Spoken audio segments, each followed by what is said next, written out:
Hello, welcome to Reviews, Riffs, and Reactions. I'm Brandon, and today I'm going to do a top 5 albums or artists that got me into metal. So I've really been looking forward to this. I think that we all have bands or artists, that really got us into the genre. And, I've always liked heavy music, throughout my adult life, but I didn't always. And I definitely can credit that to, certain artists and certain albums. When I was about 14 years old, I didn't really have a taste for music at all. It was just kind of something that was just there, something that it would just play on the radio at restaurants or in the mall, and you'd hear it on the radio. But there was nothing that really caught my attention. Some of my friends and like my dad tried to get me to listen to Van Halen and AC/DC. And it was cool, yeah, but I was definitely never in the situation where I wanted to just go listen to it on my own or go check out an album. It just never appealed to me in any way. I don't know if you're crusty enough to remember this, but there was Sam Goody in the mall, and they were a music store, and my mother would go into the store and she would look for albums. She was into like Christian gospel.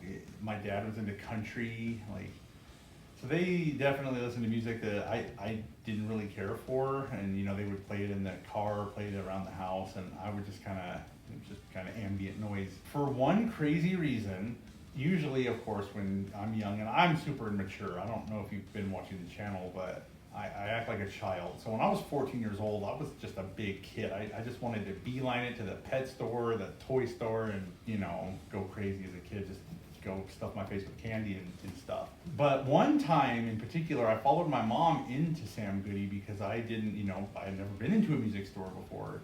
And I'm just looking at all these cassette tapes and all these CDs, and I'm just like, wow, there's a lot of music. And of course, in my mind, I'm just thinking it's like a lot of Dolly Parton and a bunch of weird stuff.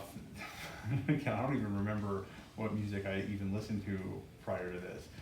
But there was a giant CD wall that was like new releases, and there was headphones. So I don't know what possessed me, but I went over there to the wall and I put my headphones on, and there was just a wall of all these CDs. And of course I'm like, there's a guy standing at the beach. Number 4. Wow, that's terrible. Number 5, some woman smiling really big.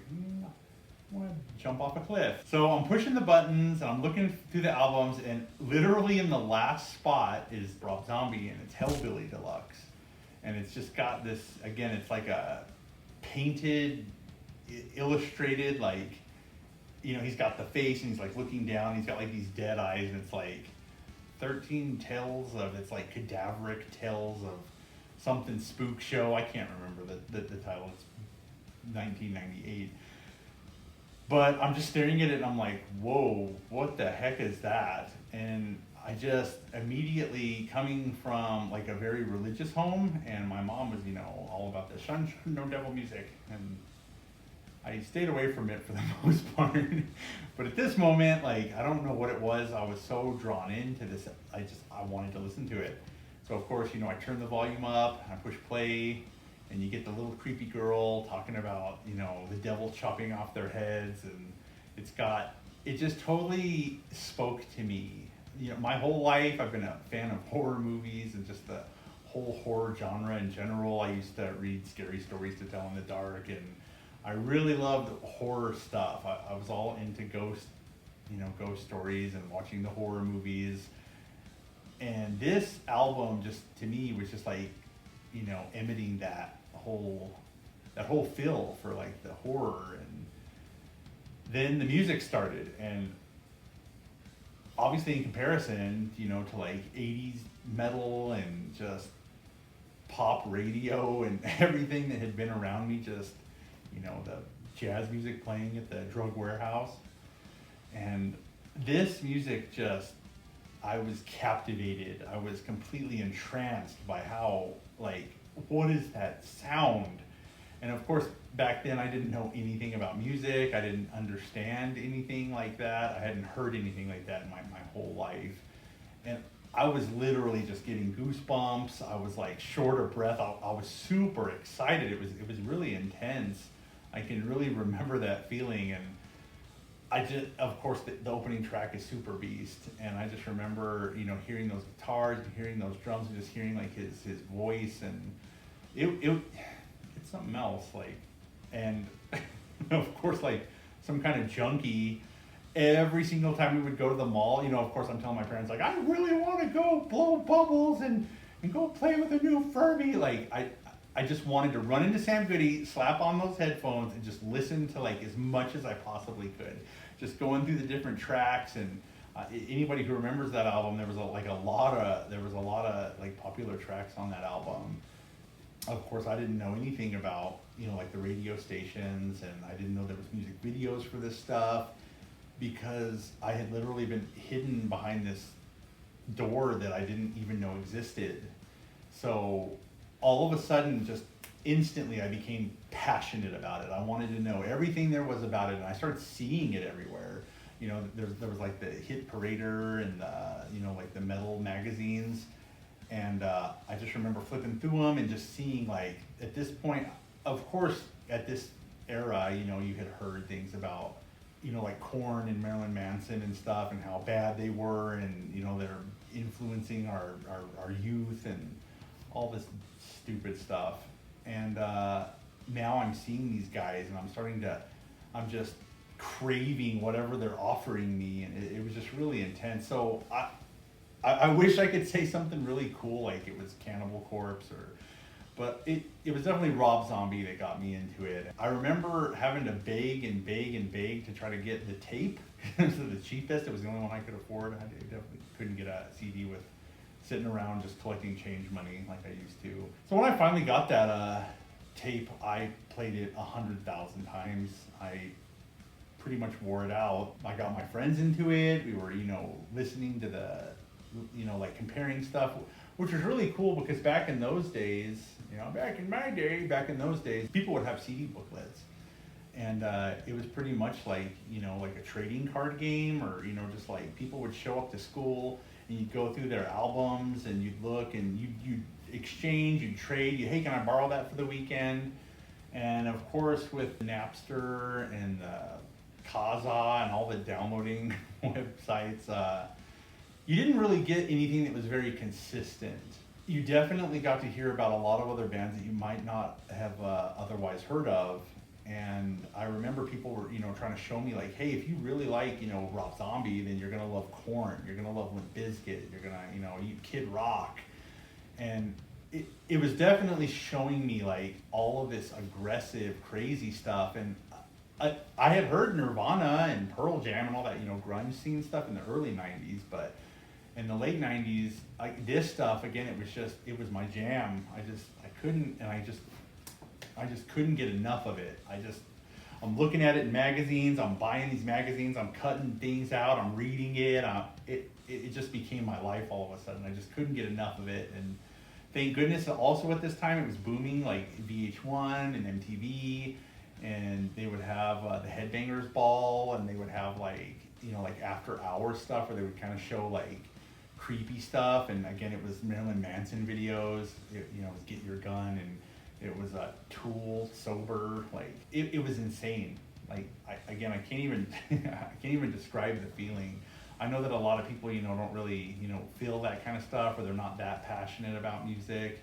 And I guess, if you're like a huge fan of Taylor Swift and she drops a new album, like you're probably super hyped about it. Like I hope that everybody experiences the same thing that, us metal people do. I definitely noticed, that metal is kind of like its own thing. Like we are very, very, we're a close group, and passion is definitely the best way to describe it. Just standing in the cold in winter for hours to get into a show, or it's so exciting. And anyway, getting back to like the downloading sites, so like a lot of the songs were mixed and matched. You really didn't get like an album. When somebody told me like, hey, go check out Korn, it was right around the time Fall of the Leader was coming out, but they had their self-titled album, and they also had Life is Peachy, which I was just hearing like a mix and match of different songs, and I didn't really know that there was like an entire album. Again, back in those days, I had no idea what was going on to begin with, because it was all new and exciting. So the kids at school, I remember getting my hands, and this would be number 2 on my list, is going to be Life is Peachy by Korn. Obviously, anybody who's listened to Korn, like, they've got their own sound, they've got their energy. Back in the late 90s, Jonathan Davis and that band, like, it was crazy. If you saw any of their live shows or any clips from them on MTV or whatnot, like, he's just in a kilt with bagpipes, and he's screaming into the microphone. And I just remember there being like giant walls of fire, and it just, anytime I would see any of this stuff, it was just like pure adrenaline, just craziness. So like listening to the albums and listening to how intense it was and how much emotion they put into the tracks, and Life is Peachy is really intense. And even to this day, like sometimes I'll just play it, just to like get some of that nostalgia back, and just listening to Jonathan Davis go into like his crazy like monkey tongue, trying to call out the dark forces or whatever. I don't really even know what that is at the beginning, but him just going on, and the music and how heavy it is, and looking forward to like the points in the music where I guess just like hits you the hardest. You're listening to a track, and there's always like some point in a song where it just gets like really heavy, and it just, nothing else sounds like that. Nothing else does that. Number 3 would have to be Marilyn Manson.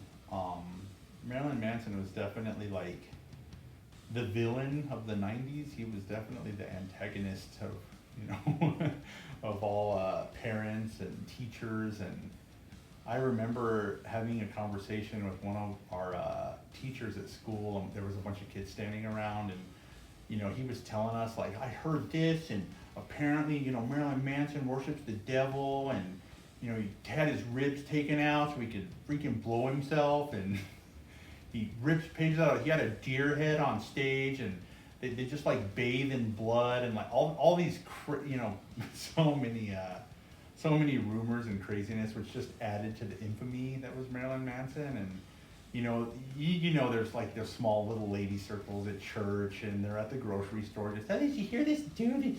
He's freaking having sex with himself, and like he's some sort of hermaphrodite. Like, it just added to that, like him being bigger than he was. He definitely, his the fable of Marilyn Manson was probably bigger than Marilyn Manson.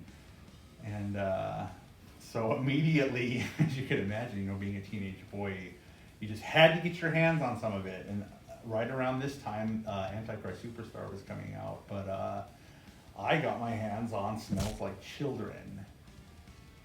And that album was really intense as well. There was a lot of I guess instrumental tracks, or kind of like skit tracks, where it was just them saying weird things, or you'd hear like a crazy, like a organ, like those crazy ones they used to crank back in the day. But there was all kinds of crazy noises and sounds, and then the song would come on, and the drums, and just the Marilyn Manson's presence and his vocals was definitely something else. Every single time I would uncover a new album, it was like opening this weird book, and I'm just being exposed to all this craziness, and I can't believe it. I'm looking at the lyrics, and I'm, can you actually say that? Like, just, and it was just, it's so cool in comparison to just like everything else. The other genres of music, they kind of stick to their genre, and kind of just stick to the country songs, stick to trucks and hunting and their girlfriends running away or whatever. But in that late 90s, like metal music, the heavy music, it was all about like things that I guess a teenager would be experiencing. It was about depression, it was about suicidal thoughts, it was aggression. And again, I don't know how it couldn't have spoke. They were very, very popular, and they continue to be to this day. I mean, just still popular like 25 years later. It's just really, they were really a big influence on our lives. So, speaking of aggression, then that brings me to number 4, which would be Limp Bizkit. I definitely think that they, a lot of people remember like nu metal, and they remember it being like really crappy and kind of cringy, where even now, I can go listen to Significant Other or, you know, $3 Bill Y'all, even Chocolate Starfish. And I really, you know, to this day, I still appreciate the sound. I still think that, you know, like they're very talented. I really like the way the music was structured. Obviously, Wes Borland on guitar, like he was something else. When you saw him in pictures in the magazines or any little video clip he would put up, he always had on this crazy face paint. He had like black eyes and stuff. He just looked really cool, and you know, then his riffs were really, you know, heavy. And then, you know, you had Fred Durst like kind of just like doing this like aggressive rapping and yelling. But I mean, you listen to Break stuff, you can see where it all fits together. Like again, it was all about that aggression. It was all about that anger. And it's not to say like we were very aggressive, angry people. Just we really liked the way it sounded. It was completely different. And you know, the same thing with Marilyn Manson was they're constantly trying to break. You know, they were constantly trying to break the rules. They were trying to push the envelope. They were trying to see what they could get away with.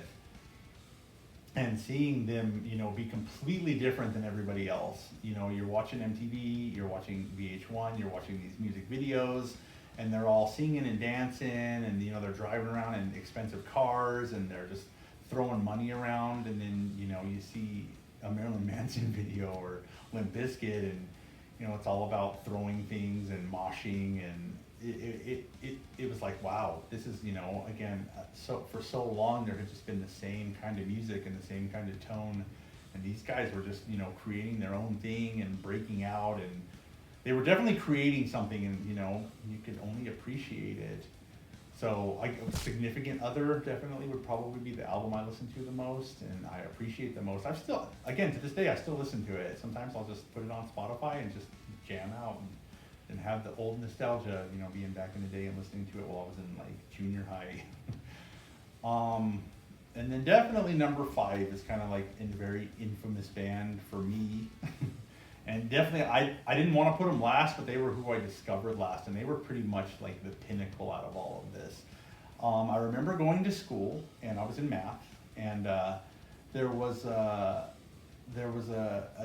dude there. He was Native American, and he had a big CD booklet, and he had like a bunch of rap, and he was just like, you know, check out this P. Diddy, and, you know, I got the new Jay-Z, and I was like, I'm not really into rap. You know, sometimes I'll listen to an Eminem, or, you know, I'll jam something that's cool, but I don't really. And so he's like going through mine, and he's just like, oh man, you listen to all that heavy crap. Like, I don't like that stuff. As a matter of fact, I'm trying to get rid of one here. He like flips to the back, and it's a red disc with an upside down like X-ray skull. And he was just all, this shit is trash, man. I can't even listen to this crap. And he just like hands it to me, and I'm just like, huh. I had no idea what it was. So I take it home, and as you may have guessed, it was Slipknot's first album.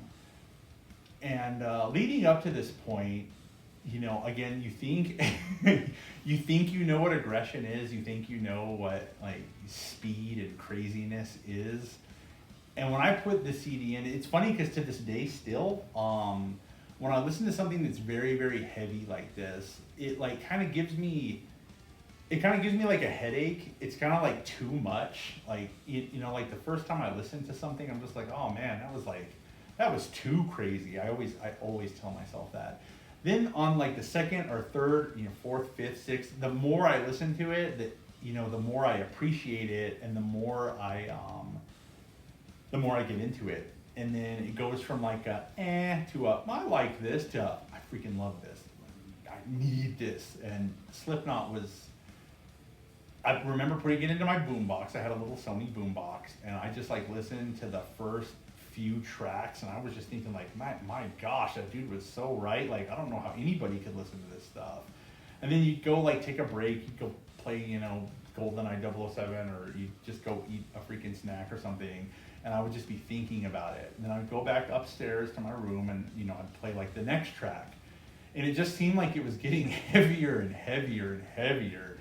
And, you know, that album, to this day, like, you can pick it up and you can appreciate how intense that was for like 1999, I believe is when it came out. And that album changed everything for me. Listening to guitars, listening to the way the vocals were, like I thought Jonathan Davis and you know Fred Durst were angry, but Corey Taylor, like this, he's talking about ripping your face off and beating people to death and just these crazy lyrics that are just like super violent and things that he's talking about bad things happening to himself and the bad thoughts he has, and it's just extremely aggressive. The thing that did it for me, obviously, and the thing that continues to do it for me to this day was the drum work. Joey Jordison in those days, that was insanity. Like, again, I don't even remember the drums for most of the albums prior to that one.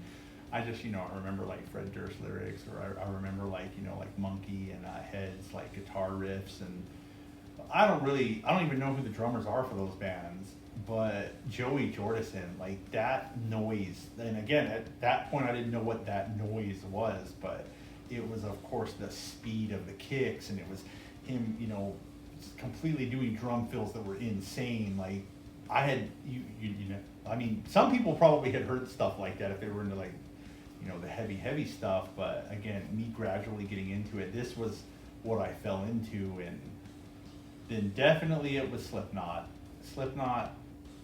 and that first album, that just, wow, again, just a complete masterpiece that completely changed the way I listened to music. After that, it had to be heavier, it had to be faster. To me, it's like being addicted to drugs. I'm assuming. I don't know what it's like getting addicted to drugs, but apparently you need more. You need heavier stuff to get that feeling, and I can relate to that when it comes to music. I definitely went heavier until it just was too much. So yeah, number one would be Hellbilly Deluxe by Rob Zombie. And then number two would be Life is Peachy by Korn. Number three would be Smells Like Children by Marilyn Manson.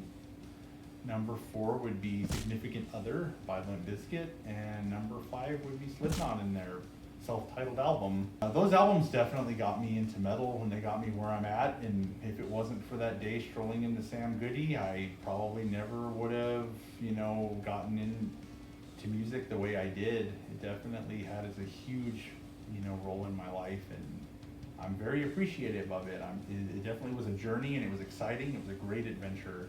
If you have any albums, or if you have any stories, and what got you into metal, was it a show? Was it a video? Was there something that just spoke to you as a listener or a musician? And feel free to share that with us in the comments. And I'd love to hear how you got into metal and got into heavy stuff. And just leave a like and a comment. And if you haven't subscribed to us, do that, and we'll talk to you next time, or I'll talk to you next time. I apparently have a little armadillo friend with a cowboy hat on. Later.